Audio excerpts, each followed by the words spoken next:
दोस्तों, मेरा नाम है अभिषेक शर्मा और स्वागत है मेरे सभी मित्रों का।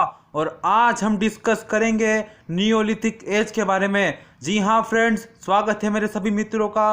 और ये है हमारी थर्ड वीडियो एंशिएंट हिस्ट्री की। तो फ्रेंड्स, सबसे पहले मैं आपको हमारा स्ट्रक्चर बता देता हूँ, जो कि मैंने आपको पिछली दो वीडियो में भी बताया है। हम पहले नियोलिथिक एज के क्रोनोलॉजी के बारे में जानेंगे कि कौन से समय में ये काल था, बाद में वो उस समय के लोग कौन से टूल्स यूज़ करते थे, उस समय का क्लाइमेटिक कंडीशन कैसी थी, उस समय के लोग कैसे थे, उनके रहने का तरीका, वो कहाँ रहते थे, और उनके बारे में बहुत सारी चीज़ें। ठीक है फ्रेंड्स, तो चलिए अब हम स्टार्ट करते हैं। देखिए, सबसे पहले यदि हम बात करें तो नियोलिथिक एज का टाइम पीरियड 7000 बीसी से लेके 1500 बीसी तक है। ठीक है, 7000 बीसी से लेके 1500 बीसी तक। ठीक है, और बाद में सबसे पुरानी नियोलिथिक साइट कौन सी है? मेहरगढ़। कौन सी है? मेहरगढ़। और ये यहाँ पे बलूचिस्तान में, अभी प्रेजेंट पाकिस्तान में है। ठीक है, पाकिस्तान में है, और ये नॉर्थ वेस्टर्न साइट है नियोलिथिक एज की, और सबसे पुरानी। और सबसे पहला एग्रीकल्चरल साइट भी कौन सी है? मेहरगढ़। ठीक है, आपको देखिए, मैं यहाँ पे मेहरगढ़ की लोकेशन दिखाता हूँ। ये देखिए, यहाँ पे ये आप देख सकते हो, ये राम मेहरगढ़, जो कि अभी पाकिस्तान के बलूचिस्तान में है। ठीक है, आप देखिए, सबसे पहले हम ये देख चुके हैं कि, और बाद में आप ये देखिए, इन सेंट्रल इंडिया में यहाँ पे सबसे इंपॉर्टेंट साइट कौन सी है? यहाँ पे बेलन वैली है, जिसका टाइम पीरियड है 5000 बीसी से लेके 4000 बीसी तक। और यहाँ पे जो मेहरगढ़ की साइट है, उसका टाइम 7000 बीसी का है। ठीक है, और बाद में यहाँ पे सेंट्रल इंडिया में बेलन वैली का टाइम है 5000 बीसी से लेके 4000 बीसी का। बाद में और भी बहुत सारी जगह है, जैसे ही कि हमारा यहाँ पे है नॉर्दर्न नियोलिथिक में है कश्मीर। ठीक है, तो कश्मीर में यहाँ पे, और बाद में ईस्टर्न पार्ट में कौन सा है? बंगाल और बिहार। बाद में यहाँ पे साउदर्न पार्ट में हमारा कौन सा है? रायचूर द्वाब। ठीक है, कौन सा है? रायचूर द्वाब। तो ये यहाँ पे हमारी कुछ इंपॉर्टेंट प्रोविंस है जहाँ पे ये लोकेटेड है। मैं आपको सभी की लोकेशन दिखाऊंगा मैप में जब हम डिस्कस करेंगे। अब देखिए, हमारा सेकंड टॉपिक क्या होगा? टूल्स। उस समय कौन से हथियार यूज किए जा रहे थे? जो हमने पहले कब पैलियोलिथिक और मिजोलिथिक में जो हथियार पड़े थे, वो तो यहाँ पे कंटिन्यू थे ही, पर एक्स्ट्रा क्या ऐड हुआ? यहाँ पे ग्राइंडिंग और पॉलिशिंग की टेक्निक यहाँ पे चालू हो गई। पॉलिशिंग और ग्राइंडिंग की टेक्निक। और जो पहले हमने देखा था कि अलग अलग प्रकार के जो टूल्स थे, माइक्रोलिथ्स, ठीक है, वैसे सारे टूल्स कंटिन्यू थे, पर ये कुछ एडिशन हो गए उस टाइम में।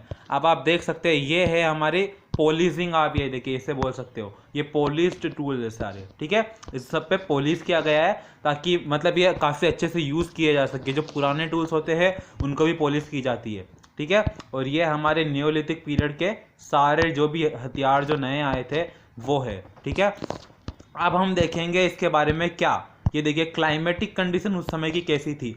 अब मैं आपसे सवाल पूछता हूँ कि जब हम मिसोलिथिक पढ़ रहे थे, तब मैंने आपको कौन सी प्रकार की क्लाइमेटिक कंडीशन बताई थी?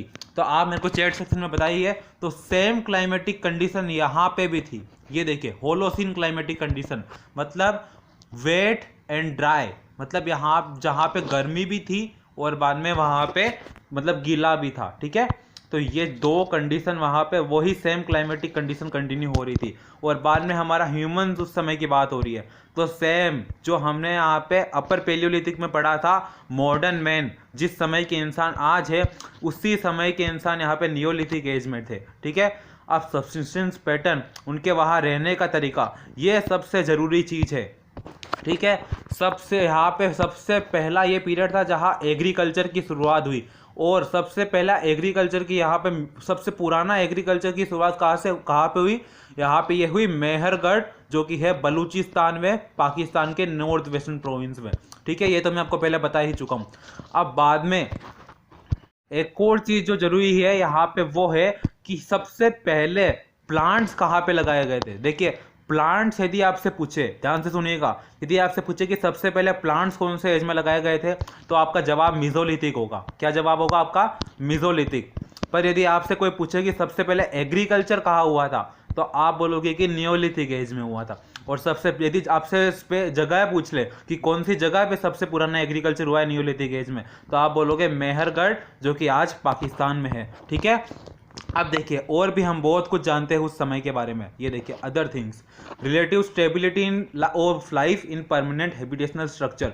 देखिए यदि एग्रीकल्चर होगा तो लोग एक जगह टिक के रहेंगे, और एग्रीकल्चर से बाद में क्या हुआ, रूरल सेटलमेंट बढ़े, लोग एक जगह पे लोगों ने रहना शुरू कर दिया, और बाद में उनकी ज़िंदगी जीने का तरीका, हैबिटेशनल स्ट्रक्चर मतलब जो बायोडाइवर्सिटी उनकी है, जो भी कल्चरल उनकी लाइफ है, वो सब थोड़ी स्टेबल रहने लगी। और बाद में एग्रीकल्चर की शुरुआत तो हो ही चुकी थी, रूरल सेटलमेंट भी था, और यहाँ पे पोल्ट्री का ट्रेडिशन भी चालू हो चुका था। जी हाँ फ्रेंड्स, और सबसे पहली पोल्ट्री यहाँ पे देखिए, मैंने आपको पिछली वीडियो में बताया था कि गुजरात में यहाँ पे लांचजांग में यहाँ पे मेसोलिथिक एज में कुछ पोल्ट्रीज के एविडेंस मिले थे, पर वो बुरी तरह से कंफर्म नहीं हो पाए। यदि आपसे पूछे कि पोल्ट्री की शुरुआत कौन सी एज में हुई थी, तो आपका जवाब नियोलिथिक होना चाहिए, ना कि मेसोलिथिक। ठीक है, आपको इससे कंफ्यूज किया जा सकता है। और बाद में यहाँ पे रूरल सेटलमेंट और पोल्ट्री का ट्रेडिशन आप देख सकते हो, वहाँ पे पोल्ट्री भी काफ़ी अलग अलग प्रकार की मिलती थी। वरना पोर्टर्स व्हील मतलब जिस ऐसा पहिया जिससे वहाँ पे मतलब घड़े या मटके आप बोल सकते हो बनाए जाते थे। उस समय ब्लैक बर्निश्ड वेयर और ग्रे वेयर मतलब इन कलर की, ब्लैक और ग्रे कलर की यहाँ पे पोल्ट्री हमें देखने को मिलती थी। ये आप रेड और ब्लैक भी बोल सकते हो। ठीक है, तो पोल्ट्री उस समय काफ़ी फ्लरिश कर रही थी। अब बाद में पोल्ट्री देख भी सकते हैं, पर यदि पोल्ट्री वहाँ पे इतनी बढ़ चुकी थी तो हम इससे एक आइडिया लगा सकते हैं, और वो आइडिया ये है कि उस टाइम पे यदि पोल्ट्री का इतना यूज़ हो गया था तो वहाँ पे सरप्लस प्रोडक्शन चालू हो चुका था। ठीक है, सरप्लस प्रोडक्शन वहाँ पे चालू हो चुका था। अब आप कहोगे सरप्लस प्रोडक्शन क्या है, मतलब दो इंसान इतना मतलब अनाज धान इतना पैदा कर दे कि वहाँ के 100 लोग खा सके। ठीक है, तो वहाँ पे मतलब वो लोग अपने खाने पीने के लिए एग्रीकल्चर के जो वहाँ पे प्रोडक्ट्स थे उनका यूज़ कर रहे थे, और बाद में वो उसे स्टोर करने के लिए भी पोल्ट्री का यूज़ कर रहे थे। ठीक है, उन्हें स्टोर करने के लिए पोल्ट्री का यूज़ कर रहे थे। और बाद में एक और चीज़, वो यहाँ पे कुकिंग के लिए भी पोल्ट्री का यूज़ किया जा रहा था। यह भी हिस्टोरियंस के द्वारा यहाँ पे अनुमान लगाया गया है। अब आपको एग्ज़ाम में एक चीज़ से कंफ्यूज किया जा सकता है, आपसे एग्ज़ाम में पूछा जा सकता है कि एग्रीकल्चर रिवॉल्यूशन के बारे में। आपसे एमसीक्यू में भी पूछ सकते हैं कि इनमें से कौन से पॉइंट्स एग्रीकल्चर रिवॉल्यूशन के हैं, तो आपने कभी पढ़ा ही नहीं होगा। ठीक है, तो एग्रीकल्चर रिवॉल्यूशन आपसे यदि पूछे तो एग्रीकल्चर रिवॉल्यूशन में आपको ये सारे पॉइंट ही आएंगे। ठीक है, और एग्रीकल्चर रिवॉल्यूशन यहाँ पे किसने स्टार्ट किया था, वी गॉर्डन चाइल्ड ने। ठीक है, वी गॉर्डन चाइल्ड ने। और यहाँ पे इसको नियोलिथिक रिवॉल्यूशन भी बोला जाता है। कौन सा, नियोलिथिक रिवॉल्यूशन भी। ठीक है, और बाद में यहाँ पे आपको इस तरह से यूपीएससी कंफ्यूज करता है, आपसे पूछ लेगा कि एग्रीकल्चर रिवॉल्यूशन क्या है, तो आपने कभी एग्रीकल्चर रिवॉल्यूशन का तो पढ़ा ही नहीं होगा, तो आप आंसर कहाँ से दोगे। ठीक है, पर आपने ये चीज़ें ऑलरेडी पढ़ चुके हैं। ठीक है, जैसे एक इंसान का नाम दो होते हैं, जैसे मान लीजिए आपको घर पे कोई अलग नाम होगा, पर बाहर कोई अलग नाम होगा, वैसे ही इसको ये तो सब्सिस्टेंस पैटर्न है यहाँ पे नियोलिथिक एज का, और ऐसे ही ये एग्रीकल्चर रिवॉल्यूशन का जो कैरेक्टरिस्टिक्स भी है। ठीक है, अब बाद में हम जानेंगे एसिरामिक और सिरामिक के बारे में। एसिरामिक वो पीरियड था जिस टाइम पे कोई भी पोल्ट्री नहीं थी। ठीक है, और सिरामिक कौन सा पीरियड था, जहाँ पे यूज़ ऑफ पोल्ट्री चालू हो गया। और एक चीज़ याद रखिएगा, आपको पोर्टर्स व्हील के बारे में पूछे, मतलब जो जिस मटके का मतलब आप जो भी पोल्ट्री यहाँ पे यूज़ बनाते हो वो एक व्हील से बनाई जाती है। ठीक है, तो पोर्टर्स व्हील भी कब आया था, नियोलिथिक एज में। अब हम कुछ इंपॉर्टेंट साइट्स यहाँ पे जानेंगे। ये देखिए मैप में हम चलते हैं। देखिए सबसे पहले यहाँ पे सबसे इंपॉर्टेंट साइट तो मेहरगढ़ आप बोल ही सकते हो। ठीक है, अब बाद में यहाँ पे एक जम्मू कश्मीर में, मैंने आपको नॉर्दर्न प्रोविंस में एक यहाँ पे साइट बताई थी। ठीक है, अब यहाँ पे है ब्रुज होम। ठीक है, यहाँ पे श्रीनगर में है जम्मू कश्मीर में। ठीक है, ब्रुज होम। और ब्रुज होम की सबसे खास बात ये बोल सकते हो कि यहाँ पे कुछ ऐसे एविडेंसेस मिले थे, कुछ ऐसे सबूत मिले थे जब एक कुत्ते को उसके मालिक के साथ बरीड किया गया था। ठीक है, मतलब उसके मालिक के साथ ही एक कुत्ते को दफनाया गया था, और अलग अलग प्रकार के रेक्टेंगुलर चॉपर जो हथियार होते हैं वो भी यहाँ पे मिले थे। ठीक है, और बाद में यहाँ पे एक और ये देखिए यहाँ पे आप ये जगह देख सकते हो। एक मिनट मेरे को इरेज करने दीजिए आप। ये देखिए गुफर कर्ल। ठीक है, यहाँ पे गुफर क्रल यहाँ पे जगह है, तो ये भी यहाँ पे काफ़ी इंपॉर्टेंट मानी जाती है। ये यहाँ पे स्टोन टूल्स के लिए काफ़ी इंपॉर्टेंट जगह मानी जाती है। और यहाँ पे आप साउथ में देख सकते हो, कहाँ पे, कर्नाटका रीजन में आप देखिए, एक आप यहाँ पे देख सकते हो एक मस्की है। ठीक है। वन में एक है हमारा ब्रह्मगिरी। ये 2 जगह यहाँ पे काफ़ी इंपॉर्टेंट है। किस लिए? ये कैटल, यहाँ पे कैटल डोमेस्टिकेशन ऑफ एनिमल, मतलब जब इंसानों को, मतलब इंसान जब जानवरों को पाला जाता है यहाँ पे इंसानों के द्वारा, डोमेस्टिकेशन ऑफ एनिमल्स के लिए 2 जगह काफ़ी फेमस है।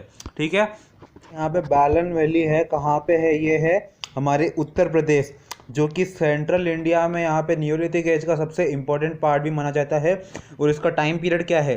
5000 से 4000 BC। ठीक है। बाद में ईस्टर्न इंडिया में हमारा बिहार और बंगाल, ये काफ़ी इंपॉर्टेंट माना जाता है। ठीक है, बिहार और बंगाल। और बाद में साउदर्न में हमारा रायचूर द्वाब, जो भी वो भी काफ़ी इंपॉर्टेंट माना जाता है। ठीक है, तो ये यहाँ पे इंपॉर्टेंट प्लेसेस हो गई।